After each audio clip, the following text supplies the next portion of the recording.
नमस्कार, जय हिंद, जय Bharat and welcome to TEF talks. This is Adi HN. मेरे साथ हैं आरएसएन सर जो बताएंगे मोदी साहब जो भी मिले हैं शी जिनपिंग से एससीओ के अंदर। इसके अंदर इंडिया चाइना का क्या गेम है, इंडिया यूएसए का क्या गेम है, इंडिया रशिया चाइना का क्या गेम, बहुत सारी चीजें हैं। तो चलिए बात करते हैं सर से। नमस्कार sir, welcome to the show. आदि आपके दर्शकों को मेरा नमस्कार, मेरा प्रणाम। और ये पूरे एससीओ के प्रक्रिया को आप समझना चाहते हैं तो इसको हर पहलू से आपको देखना पड़ेगा। चाइना इसको ऑर्गेनाइज कर रहा है तो चाइनीज पहलू से भी देखना पड़ेगा। क्या ये केवल संगठन से प्रेरित है? जाहिर सी बात है, they are the host of SCO, तो संगठन के जो मुद्दे हैं, एजेंडाज हैं, वो तो हैं ही अपनी जगह पे। लेकिन आपको ये समझना चाहिए कि एससीओ समिट को ऑर्गेनाइज करते समय चाइनीज का अपना जो पर्सनल प्रोजेक्शन जो है चाइना का, कंट्री का, वो भी बहुत अहमियत रखता है। That is how the Chinese work. And उसमें सबसे बड़ी चीज है कि एक तरह का symbolism, and there is huge symbolism. आपके दर्शकों को बता दूं कि इस एससीओ का एक और फेज है, वो है मिलिट्री परेड। इसके बाद एक मिलिट्री परेड होने वाला है सितंबर 3 को, मैसिव मिलिट्री परेड। तो वो भी एक हिस्सा है। मतलब आप अपने पार को शोकेस कर रहे हैं, आप अपने जो आपकी वॉर मशीनरी है उसको आप शोकेस कर रहे हैं। तो ये तमाम मुद्दे हैं, लेकिन मैं शुरुआत करूंगा थोड़ा सा ये जगह चुनने के, ये टिंजियन। देखिए ये जो शहर है, ये चाइना के 9 सेंट्रल शहरों में से एक है। देयर आर 9 सेंट्रल सिटीज, जैसे पिचिंग है, शंघाई है, चेंगडू है, वुहान है, जियान है, जंगजो है, आपके चोंगिंग है। और ये ज्यादातर इसमें से 9 में अगर आप 5 देखें तो they are on the almost on the coast.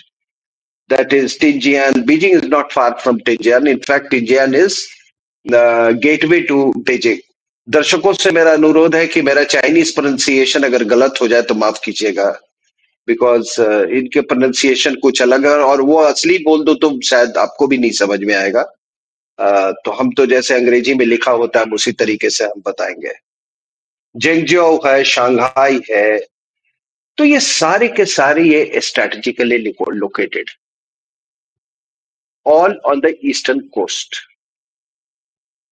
जहां पे Taiwan factor was very strong. कुछ थोड़े हिंटरलैंड में है, थोड़ा सा ईस्टर्न कोस्ट से थोड़ी दूर दूर के पर, जैसे कि जियान और वुहान है। वुहान तो जहाँ पे ये पैंडेमिक के लिए बहुत चर्चे में था। और उसके बाद ये चोंगयांग और जो चेंगडू है, वो थोड़ा और गहरा हिंटरलैंड में है। बट ये सब के सब इनका बायस जो है, that is towards the East China Sea. तो ये एक तरह के ये नेशनल सिटीज जो है, सेंट्रल सिटीज जो है, वो एक अपना नेशनलिस्ट इमेज भी प्रोजेक्ट करते हैं। और जैसा कि मैंने कहा, Tianjin is the gateway to Beijing. लेकिन ये जगह का सिग्निफिकेंस क्या है? That is very interesting. Significance है सर कि ये वही जगह है पर जहां पर ईयर 1900 में बॉक्सर रेवोल्यूशन हुआ था। आपके दर्शकों को बता दूं कि जब ये बॉक्सर रेवोल्यूशन हुआ था तो उस समय वहां पे क्विंग डायनेस्टी जो थी वहां पर रूल कर रही थी। ये एक ऐसी डायनेस्टी है जो कि almost 500 years, I mean 1644 to 1911, that is some continuity. ठीक है ना सर? इसीलिए आप चाइना में सिविलाइजेशनल कंटिन्यूटी बहुत देखेंगे आप। तो वो उस समय वहां पे विराजमान थी। और होता क्या है सर कि जब आपके देश में ये फर्स्ट वॉर ऑफ इंडिपेंडेंस 1857 का चल रहा था, इतना सारा मतलब आपको मालूम है किस तरह का रिवोल्ट हुआ था इंडिया में। तो उसी दौरान 1858 के आसपास चाइना में भी एक रिवोल्ट हुआ था। और हुआ क्या था कि एक ब्रिटिश फ्लैगशिप के फ्लैग के नीचे एक शिप थी एरो। वो एरो वहां पे आई टिंजियान के पास में, और कुछ चाइनीज जो है उसमें उसमें कूद पड़े। 12 लोगों को वहां से मारा वारा, 12 लोगों को वहां से अगवा अगवा कर लिया, और कहा कि ये लोग गलत गलत काम करते हैं, ये ओपीएम में ट्रेड करते हैं, ये पायरेसी में इन्वॉल्व है, ये स्मगलिंग में इन्वॉल्व है। तो ये जब उनको बंदी बंदी बना लिया तो अंग्रेजों ने कहा कि अरे तो ऐसी जरूरत कैसे की। तो ब्रिटिश और फ्रेंच ने अपनी जॉइंट जो नेवी जो भी थी उनके गन बोट्स को डिप्लॉय किया, और उसके बाद उन्होंने कब्जा कर लिया टिंजियान पर, टिंजियान के एक हिस्से पर। और वहां पर फिर इन्होंने एक तरह से अपनी स्थापना की। एक एम्परर से इन्होंने ट्रीटी साइन किया, और करीब 1895 1895 के आते आते ये सब अंग्रेज वहां आने लगे।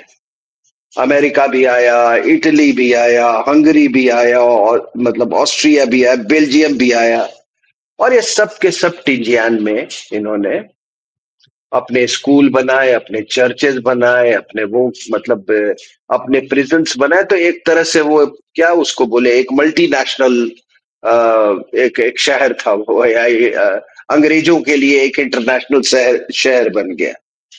और बीच बीच में लोगों ने हमला किया, मतलब 1870 में जो फ्रेंच और रोमन्स का एक कैथोलिक चर्च था, उस पे हमला किया लोगों ने, क्योंकि वो कहे कि आप बच्चों को आप अगवा करके उनको आप उनका ब्रेन वॉशिंग कर रहे हैं। तो उस समय भी actually there was a revolt against not only the Europeans, but the religion, that Christianity that they were propagating. तो ये चलता रहा सर। फिर ये 1870 की मैंने बात की आपके पास। उसके बाद 1900 में एक बॉक्सर रेवोल्यूशन हुआ, और ये बॉक्सर रेवोल्यूशन जो था ये एक हाँ, तो ये जब हमला हुआ था इस पे, सॉरी हाँ, जब बॉक्सर रेवोल्यूशन हुआ, तो बॉक्सर रेवोल्यूशन में इन लोगों ने, जो चाइनीज लोग थे, उन्होंने एक सोसाइटी बनाई थी, society of righteous and harmonious fist, जिसको चाइनीज बॉक्सर कहते हैं। तो उन्होंने रिबेलियन किया, और वो रिबेलियन करने के बाद कई हिस्से जो थे इनके, उसको इन्होंने कब्जा कर लिया। So this was actually an attack against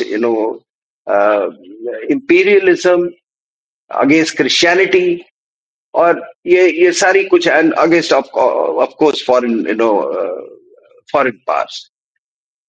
तो जब ये हुआ तो उसके बाद से 8 देश, you will not believe, 8 countries, Russia, Italy, France, Germany, Japan, ये सब US, United States of America, इन सब ने मिलके हमला बोला इस पर। और जब हमला बोला तो उसके बाद से आपको मालूम है कि वो ये वहां पर इनकी प्रेजेंस थी। जब फर्स्ट वर्ल्ड वॉर हुआ तो उसके बाद से जो ऑस्ट्रियन हंगेरियन गैरिसन जो था, उसको उसको भगा दिया ब्रिटिश ने, एलाइज ने। फिर जब 1918 में बोल्शेविक्स आए पावर में रशिया में, तो उन्होंने वहां से विड्रॉ कर लिया। उसके बाद वहां पे 1920s में जो था, यूएस ने फिलीपींस का एक फौज वहां पे वो यूएस मेंटेन करता था, 15th इन्फेंट्री रेजिमेंट, उन्होंने ये उसको विड्रॉ किया। लेकिन ये बॉक्सर रिवॉल्यूशन जो था, मैंने कहा anti foreign, anti imperialism, anti Christian. और ये वही पीरियड है जब ये सब कुछ हो रहा था। किस लिए? तो चाइनीज गुड्स में ट्रेड करने के लिए और उनको ओपीएम खिलाने के लिए। ओपीएम दो, चाइनीज सिल्क लो, चाय उनसे लो, और बदले में उनसे the China was divested of most of its silver. और उसके बाद से अपना क्रिश्चियनिटी फैलाओ, ये फैलाओ। तो आपको तो मालूम है कि 2 ओपीएम वॉर लड़े गए। पहला ओपीएम वॉर था 1839 टू 1842 ईस्ट इंडिया कंपनी द्वारा। हमारी फौज भी वहां पे कुछ, हमारे फौज में हमारे भी लोग उसमें थे। और दूसरा जो 1856 और 1860 की जो मैंने बात की। तो सर ये क्या है कि इसको इसलिए इस जगह को चुना गया, और इसमें मैसेजिंग क्या है कि जो ये शंघाई कोऑपरेशन ऑर्गेनाइजेशन जो है, ये दुनिया का 42% population, little less than 50%, 42% and 25% GDP ये देश है। और जो इनका जो 10 परमानेंट मेंबर्स हैं, आप देखोगे कि they belong to, apart from China, they belong to Central Asia. Russia is of course there. They belong to Iran. Iran member है. It's a West Asia. And then you have India and Pakistan. और Central Asia में आपको मालूम है ये सारे देश जो हैं आपके Kyrgyzstan, Kazakhstan, Uzbekistan and Tajikistan, और ये सारे हैं। Plus you have 14 dialogue partners और 2 ऑब्जर्वर्स हैं। वो ऑब्जर्वर्स है मंगोलिया एंड अफगानिस्तान। और डायलॉग पार्टनर्स में है Sri Lanka, Turkey, Armenia, Azerbaijan, Cambodia, Nepal, Egypt, Qatar, Saudi Arabia, Maldives, Myanmar, UAE and Bahrain. और इसमें गेस्ट अटेंडेंस है एशियान, यूएन एंड तुर्कमेनिस्तान। आपको बड़ा इंटरेस्टिंग ये होगा कि 2005 में American US had also applied for membership of the SCO, ठीक है ना, विच वाज डिक्लाइंड। तो आप जैसा कि मैंने कहा कि अगर आप, मैंने इसकी जो बनावट देखी, अगर आप पूरे जो ऑब्जर्वर कंट्रीज है, डायलॉग पार्टनर्स है, सब basically Asia, Asia as a whole, सब parts Central Asia, Middle East, West Asia, South Asia, China, Russia, ये है, मतलब ये बनावट है। तो ये क्या है सर? ये एक, आप इसको कह सकते हैं कि अगर एससीओ को आप इस नजरिए से ईस्ट वर्सेस वेस्ट का भी अगर देखना चाहे तो इसमें कोई गलत नहीं होगा। जो वेस्ट के जो इंस्टीट्यूशंस है, जो उनका इन्फ्लुएंस है, थ्रू नाटो, थ्रू G7, उसको ये कंटेस्ट करने के लिए, मैं नहीं कहता हूं कि अभी ये फोरम, लेकिन ये पोटेंशियल फोरम जरूर, and that is what the Americans are worried about. और इसको थोड़ा सा अगर आप ब्रिक से अगर आप इसको कॉन्फ्लेट कर दे इसको, so Americans must be upset, and that is why they are keeping a very very close watch on what is transpiring there. तो अभी तो मुझे मालूम है वहां हर तरह के जासूस घूम रहे होंगे, अमेरिकन जासूस, टू स्मेल कहां पर क्या बातचीत हो रही है, बायलैटरल कौन किससे मिल रहा है, कौन किसके इसमें जा रहा है, who is going shopping, who is doing what, various activities. तो ये एक तरह से अगर ये कहें कि ये एक वेस्टर्न इन्फ्लुएंस को कंटेस्ट करने के लिए जबरदस्त पोटेंशियल है, तो ये गलत नहीं होगा। लेकिन एससीओ की कुछ रियलिटीज हैं, और ये इतना जो आप सॉलिडेरिटी जो पहले आप नाटो और इसमें देखते थे, वो तो वहां भी अब देखने को नहीं मिल रहा है। आपको तो मालूम है कि नाटो कंट्रीज अब किस तरीके से अंकल सैम से वो परेशान हो गए हैं, और हर दिन लग रहा है जैसे कि नए फिशर्स डेवलप कर रहे हैं वहां पर। लेकिन यहां पर भी क्या है कि एससीओ में जितने मेंबर्स हैं और उनके कुछ पैरेलल इंटरेस्ट हैं और आपस में कुछ भी है और शंकाएं भी हैं, डिस्ट्रस्ट भी है, जो कि बहुत जायज सी बात है। ये दो कंट्रीज के बीच में ये दोनों चीज होती है। There are issues of convergence and there are areas of divergence. तो यहां पर भी अगर आप देखिए कि अगर आप रशिया को ले लें आप, तो अभी इन्होंने मूव किया था एससीओ बैंक के लिए, जो कि इसको बिल्कुल रशियंस ने इसको टॉर्पीडो कर दिया था। उनको ये लगा कि भाई ऐसा है कि ये बैंक जो है ये चाइना का जो इन्फ्लुएंस है वो बहुत वो और तेजी से फैला देगा या और डीपन कर देगा वहां पे, because they will have control over lot of capital and goods which they said ki which will be at the cost of their their economics as far as Central Asia is concerned and other parts are concerned. तो लेकिन अभी पता नहीं, अभी इस बार फिर शायद SCO bank move किया गया है और रशिया यूक्रेन के बाद हो सकता है, I am not sure what happens, will only come to know when the final declaration is made. तो अगर एससीओ बैंक के बारे में हो सकता है कि the Russians may soften their stand because of the Russia Ukraine war. लेकिन उनका ये मानना है भाई कि ये ऑलरेडी न्यू डेवलपमेंट बैंक और एशियन डेवलपमेंट बैंक तो है ही, तो इस एससीओ बैंक की क्या जरूरत है।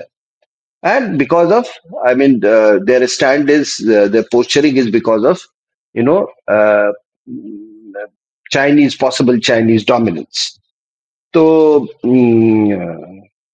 दूसरी बात क्या है कि देखिए सेंट्रल एशिया में रशिया का एक they have bases in Tajikistan, in Kyrgyzstan, Uzbekistan में भी कुछ है, and they have very elaborate infrastructure in Kazakhstan.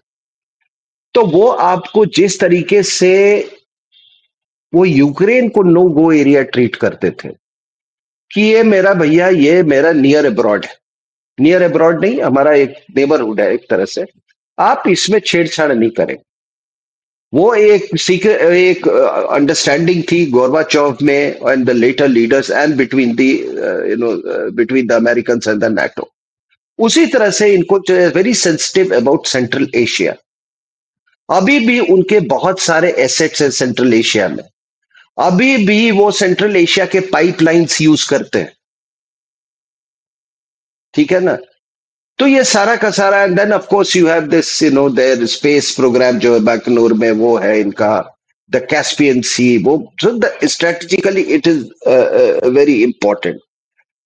तो वो वहां पर इन्होंने बेसेस रखे हुए हैं, वन फॉर कलेक्टिव सिक्योरिटी, और वो दूसरा क्या है कि they are to prevent religious extremism from making inroads into central Asia. अब वहां पे इस रीजन में चाइना जो है इसको चुनौती दे रहा है, क्योंकि they are also rich in energy, they are also rich in minerals. तो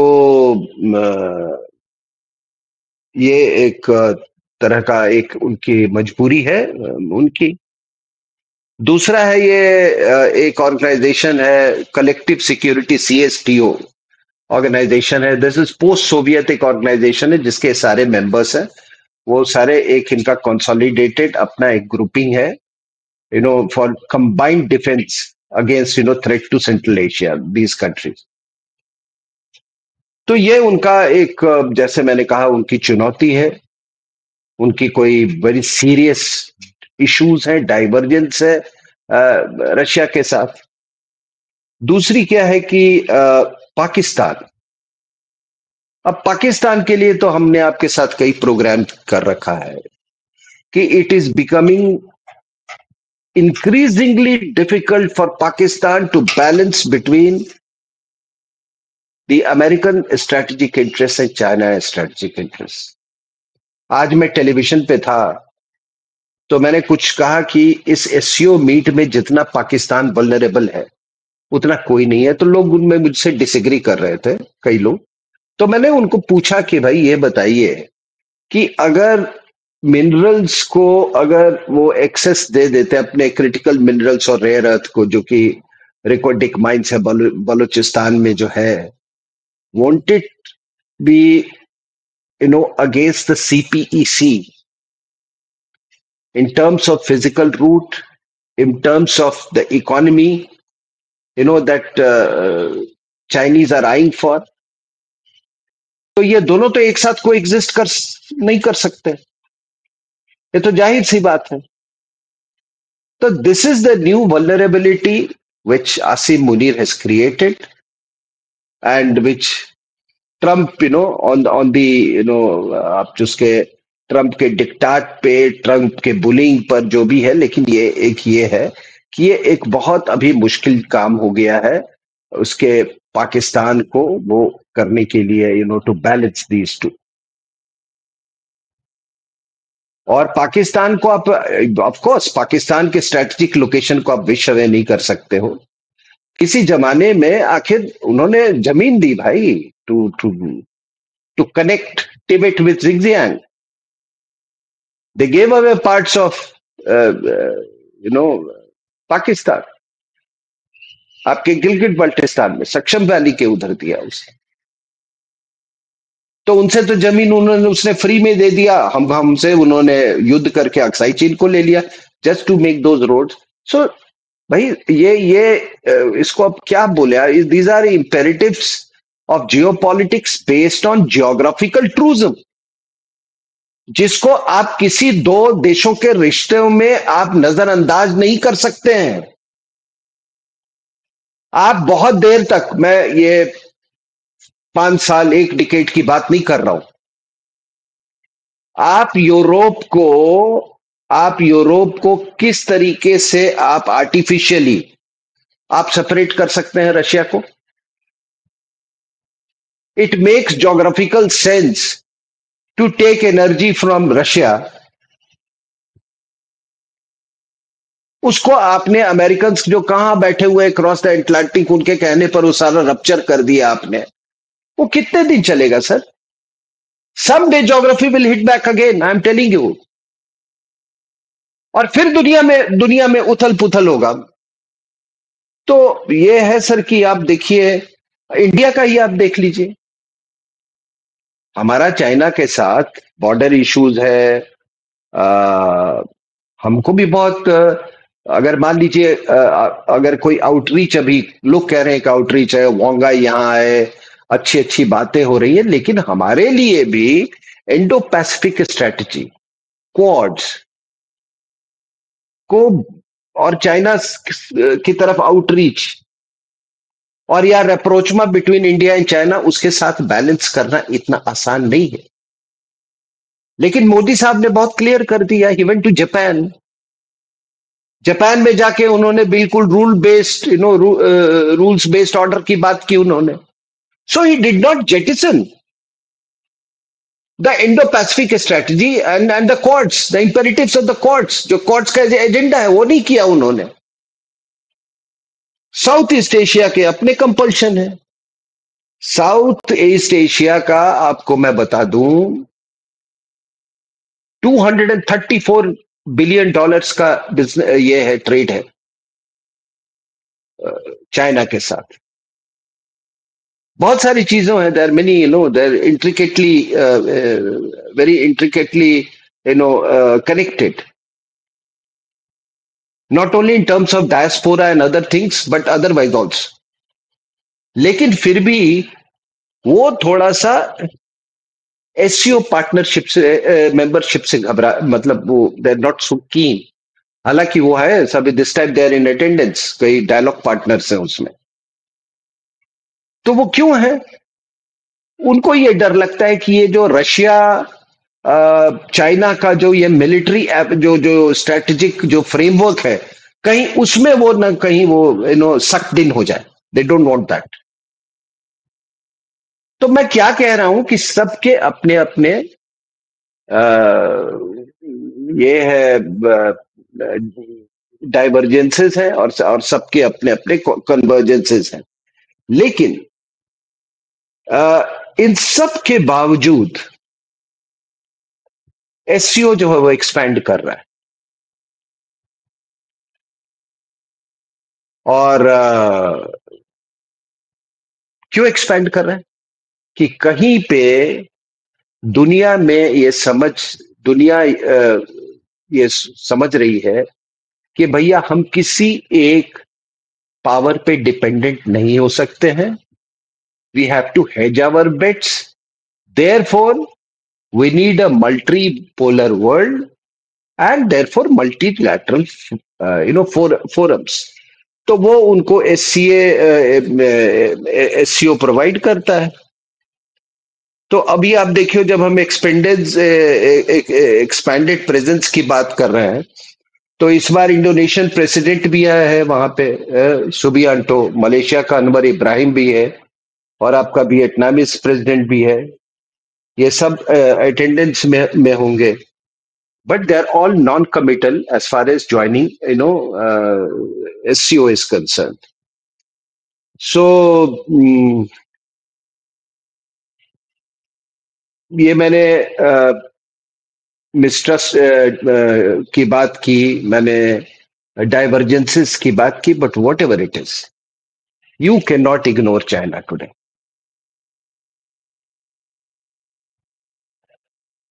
चाइना का इकोनॉमिक अट्रैक्शन जो है उसको आप नहीं इग्नोर कर सकते हैं। दूसरा है, सबसे बड़ी बात है, China monopoly over critical minerals and री।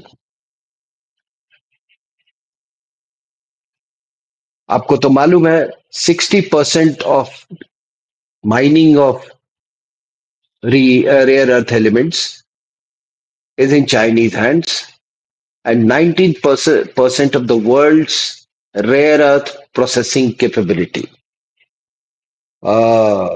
अगर हम ये नहीं करते तो इसके बहुत दुष्परिणाम हो सकते हैं। मतलब मैं इंडिया और चाइना की बात करता हूं, हमारे एजेंडा में सबसे पहले ये होना चाहिए। लोग कह रहे हैं पीस एंड ट्रैंक्विलिटी है, वो ठीक है सर। आज यही बहस चल रही थी, मैंने कहा देखो, आप जो मर्जी कह लो, गोली तो नहीं चली है ना इंडिया और चाइना के बीच में। बाकी कंटेस्ट कर रहे हैं, हम भी कंटेस्ट करेंगे उसको। इससे ज्यादा कहीं ये इंपॉर्टेंट है, अगर इस पर इमेजिन कीजिए कि लिथियम बैटरी पे 80% मोनोपोली चाइना का है सर। क्या करोगे? लोगों का मोबाइल आपके पास, मतलब जो आज आप मोबाइल मैन्युफैक्चरिंग में दुनिया में सबसे ये हो, उसका असर पड़ेगा। अभी मैं पढ़ रहा था कि जितने भी ऑटोमोबाइल मैन्युफैक्चरर्स हैं, एक फॉर एग्जांपल रॉयल एनफील्ड, उसमें एक फीचर है कि when there is an indicator which is displayed when your gear is in neutral। तो अभी रेयर अर्थ वो नहीं होने के कारण उन्होंने कहा है कि भैया अभी इसके बिना हम आपको सप्लाई कर रहे हैं, as and when things become normal हम इसको फिर फिट कर देंगे, आ जाना हमारे पास। What will happen to your electric vehicles? Electric vehicle छोड़िए सर, आप रिन्यूएबल सोर्सेस, रिन्यूएबल एनर्जी पर आपने एक अपना प्लान, उसने आपने चॉकआउट कर रखा है, फ्यूचर प्लान। वो नहीं कभी कार्यान्वित होगा अगर आपके पास रेयर अर्थ नहीं होगा। बिकॉज वो जो आप सोलर वो जो सेल्स बनाते हैं वो रेयर अर्थ से बन, आप जो वो विंड मिल बनाते हैं उसको जो घुमाता है वो रेयर अर्थ से बनता है। आपके वो छोड़ दो, आपके पूरे वेपन सिस्टम्स, पूरा ऑपरेशन सिंदूर में जो आपने हाई टेक वेपन्स जो इस्तेमाल किए थे, उसमें रेयर अर्थ का बहुत बड़ा रोल होता है। ठीक है ना सर? तो मेरा ये मानना है कि ये एक बहुत बड़ी वो है, और शायद इस पर काफी ब्रेक थ्रू हुआ है इस पे। एंड दोज ड्रिलिंग मशीन्स जो है, जो हेवी ड्रिलिंग मशीन्स जिसमें चाइनीज का एक्सपर्टीज है, तो ये है। और आदि ये देखो, ये थोड़ा ये इस बार का जो एससीओ मीट जो है, इसका बैकड्रॉप देखो थोड़ा, ये एक बड़ा यूनिक सा बैकड्रॉप है।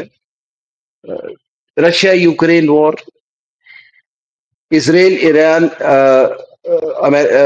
Israel Israel America versus Iran war, operation Sindoor, tariff war. और उसके पहले वो लोग भी हैं अटेंडेंस में, वो आर्मेनिया और अजरबैजान, वो सब तो है ही इसमें, ठीक है। तो अब जो प्रोटैगनिस्ट है इसमें, ईरान है, इंडिया है, पाकिस्तान है, चाइना है। Don't forget that it was actually a two-front war where the Chinese were providing almost live support.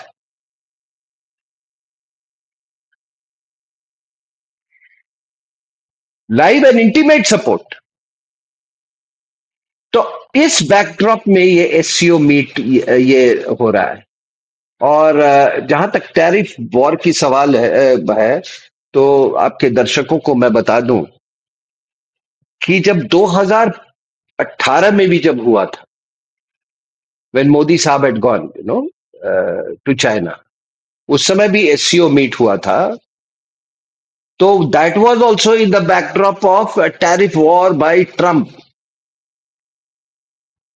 और वो टैरिफ वॉर का ये नतीजा हुआ था कि बहुत सारा मैन्युफैक्चरिंग जो है it pivoted toward south east Asia that time.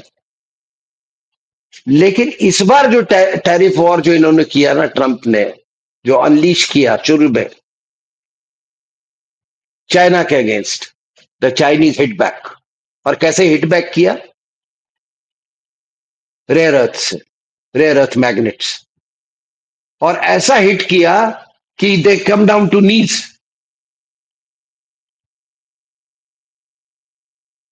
तो ये हकीकत है। अब मैं थोड़ा सा आपको इसमें बताता हूं। ये जो मिलिट्री परेड जो हुआ है, ये एक मैसिव मिलिट्री परेड है, होने वाला है। और इसमें it is to mark the surrender of Japan, to commemorate that. और इसमें आपको नॉर्थ कोरिया, ये सब, बेलारूस, इंडोनेशिया, मलेशिया, ये सब है इसमें। इनके जो हेड्स ऑफ स्टेट है, they will attend the parade, and Vietnam also. And these are the largest, three largest Southeast Asian economies. Obviously इसमें काफी लोग हैं, उसमें पाकिस्तान भी रहेगा, बाकी भी रहेंगे। अब ये परेड का ये खासियत है कि पहला चीज तो ये एससीओ के बाद 3 सितंबर के, it is like flexing your military muscle. Obviously India will not be there. कौन इसको अटेंड करता है, कौन इसको नहीं अटेंड करता है, that is an indicator of the evolving geopolitics of the region. और इसमें जाहिर सी बात है कि ये एक तरह का इसमें अपना जो मिलिट्री हार्डवेयर है उसको ये शोकेस करेगा। और वो अपना डिप्लोमेटिक रीच भी दिखाना चाह रहा है कि देखो भाई, कितने लोग हमारे मिलिट्री परेड को देखने आ रहे हैं। तो ये अपने आप में एक बहुत बड़ा एक तरह का, you can say, offensive posturing है। So the Chinese have used this occasion of SCO to, to demonstrate their diplomatic muscle and their military muscle. India यहां पर कहां से आता है सर? ये मैं, अगर मेरी बात मानिए तो आज वो इंग्लिश में एक वर्ड है ना, साइनोश्योर, ठीक है। द साइनोश्योर ऑफ दिस मीट, मतलब सभी आंखों का तारा जो है एक तरह का, वो मोदी साहब है, इंडिया है। क्योंकि आपने ऑपरेशन सिंदूर करके आपने पूरी दुनिया को एक इतना बड़ा मैसेज दिया है। और ये this has not been lost out on the world. कि जबकि with all those liberal supplies of weapons and weapon systems by China, India thrashed the hell out of Pakistan. That has not been lost out in the world. It has also not been lost out in the world कि आप despite a very difficult neighborhood, thanks to the Chinese and Chinese and partially Pakistanis, despite that difficult neighborhood, you are just about to crash into this first three economic power in the world. दूसरी बात है कि अगर हम strong नहीं होते आदि तो जेलेंस्की आज क्यों बात किया मोदी को फोन उठा के बोला सर जी आप जा रहे हैं देखिएगा हमारी बात जरूर रखिएगा पता नहीं क्या क्या बात की होगी उन्होंने ये कितनी बड़ी बात है उसके बाद ट्रंप साहब ने आपको टैरिफ लगाया उनका अंदाजा था कि हम झुक जाएंगे हम नहीं झुके हमने रशिया से तेल खरीदना हमने नहीं बंद किया और हाइपोथेटिकली एक बात बताइए आदि कि अगर हम ये बंद भी कर एक हाइपोथेटिकली मान लीजिए हम बंद कर देते what would have followed American इतने बोल्डन हो जाते हैं कि उसके बाद पता नहीं है और क्या क्या मतलब आपको झेलने को मिलता you think they would have rewarded you for that दूसरी बात ये कि आपने क्या बोलता है Navarro you made a windfall profit अबे sir it is just we have earn $2.5 billion annually ठीक है ना एवरेज निकाल लो आप क्या विंडफॉल प्रॉफिट और अगर विंडफॉल प्रॉफिट भी है तो क्यों नहीं व्हाई नॉट आप डिक्टेट करोगे आप चाइना के साथ आप रेयर अर्थ का ये कर सकते हो अपना टैरिफ घटा सकते हो उससे डील कर सकते हो हम क्यों नहीं किसी से ऑयल का डील कर सकते और दूसरी एक और मैं बात बताता हूं आपको ये कल की खबर है कि यूक्रेन ने अपना 15% डीजल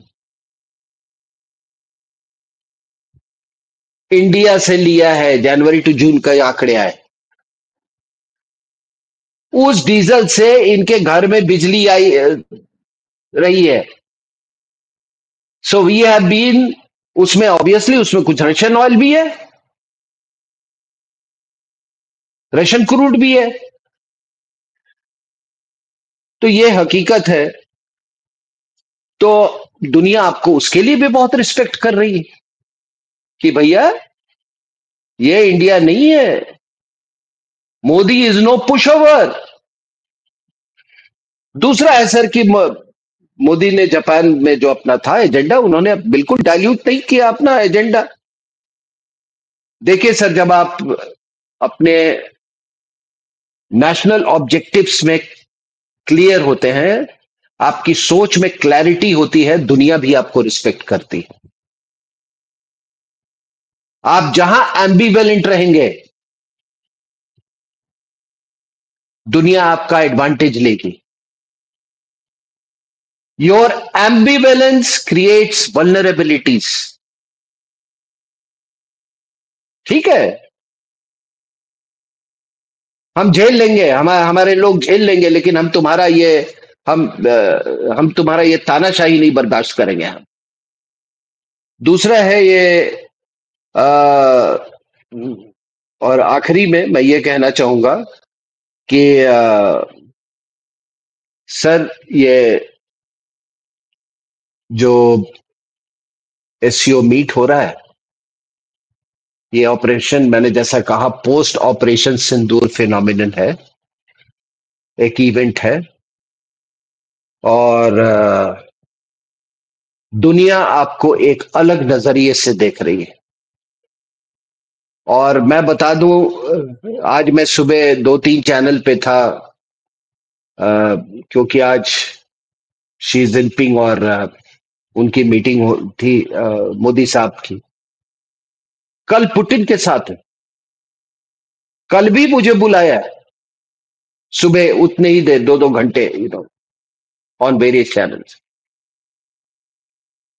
आप समझिए सर कि कितना importance whole world is looking towards Tianjian as to what transpires between Putin and Mr. Modi. And Mr. Modi is just, Mr. Putin, वो अभी जस्ट अलास्का से आए हैं। तो ट्रंप साहब भी इंटरेस्टेड होंगे, बस इंटरेस्टेड नहीं, उनका मतलब very keen I I must say कि क्या ट्रांसपायर कर रहा है। तो देखिए, ये एससीओ मीट में अगर कोई एक बहुत बड़ा एक जो सबसे आउटस्टैंडिंग फीचर है वो है इंडिया एंड मिस्टर मोदी। मैं अपनी बात यही समाप्त करता हूं। वो तो है सर, वो ज़ेलेंस्की ने भी तो मैसेज भेजा है and he has said that I hope you will tell mister Putin my message. तो वो भी बहुत बड़ा चीज है वो तो।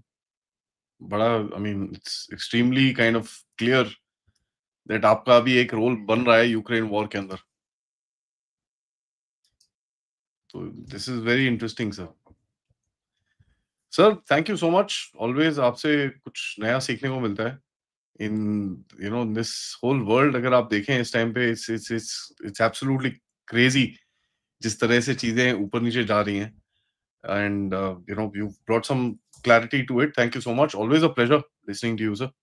एंड सब ऑडियंस से मेरा रिक्वेस्ट है, अपने कमेंट्स, अपने सजेशंस, अपने कमेंट्स, अपने थॉट्स जरूर लिखिएगा।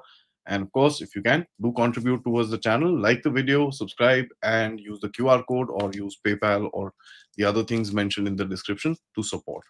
Namaskar, Jai Hind, Jai Bharat.